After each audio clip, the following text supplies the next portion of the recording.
Hi అండి అందరికీ.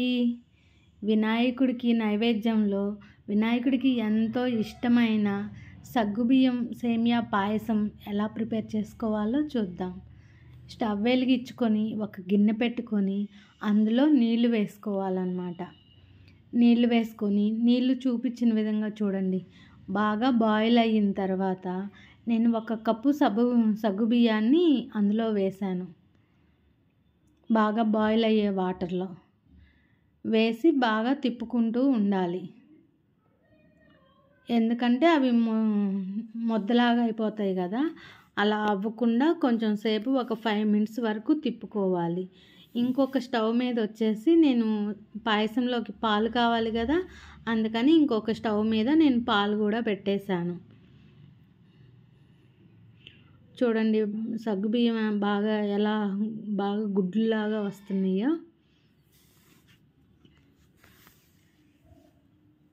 ఇలా సగ్గుబియ్యం అంతా బాగా ఉడికిపోయిన తర్వాత అదే కప్పుతో నేను సేమియా కూడా వేసుకుంటున్నాను. సేమియా కూడా ఒక 5 మినిట్స్ ఉడకాలన్నమాట. 5 మినిట్స్ ఉడికిన తర్వాత స్వీట్లోకి ఎంతైనా సాల్ట్ ఉంటేనే టేస్ట్ తెలుస్తుందన్నమాట. అందుకని నేను ఏ స్వీట్లో అయినా సరే ఒక చిటికెడు కొంచెం సాల్ట్ అనేది వేసుకుంటాను.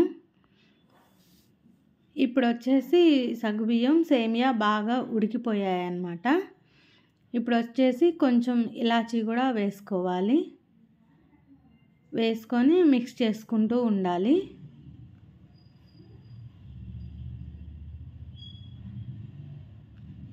తర్వాత వచ్చేసి మన టేస్ట్కి సరిపడా షుగర్ వేసుకోవాలి. చూడండి సగ్గుబియ్యం బాగా దగ్గర పడిపోయాయి కదా.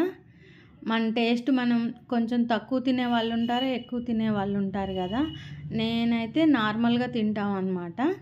అందుకని నేను చూసుకొని వేసుకున్నాను. చూసుకోనంటే 1 కప్పు వచ్చేసి సగ్గుబియ్యం, 1 కప్పు సేమియా వేసాను కదా, అందుకని నేను 2 కప్స్ షుగర్ని అయితే వేసాను. ఇప్పుడు వచ్చేసి సగ్గుబియ్యం సేమియా వేసాం, ఉడుకుతున్నాయి కదా, అది పక్కన పెట్టుకొని నేను వేరే ప్యాన్లో కొంచెం నెయ్యి వేసుకొని అందులోకి కొంచెం జీడిపప్పు, బాదం పప్పు వేసుకొని ఫ్రై చేసుకోవాలి.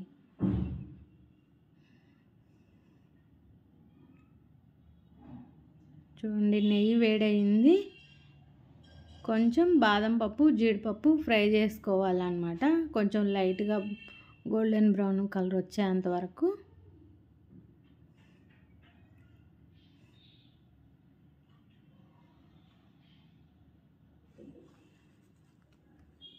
చూడండి ఫ్రై అయిపోయాయి.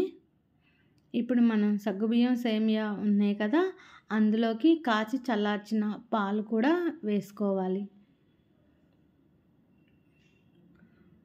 చూడండి మనకి ఎంత గట్టిగా కావాలంటే అంత, అలా లూజ్గా కావాలంటే తాగేలాగా అలాగా, స్పూన్తో తినేలాగా అయితే కొంచెం తక్కువ, అలాగా చూసుకొని వేసుకోవాలి.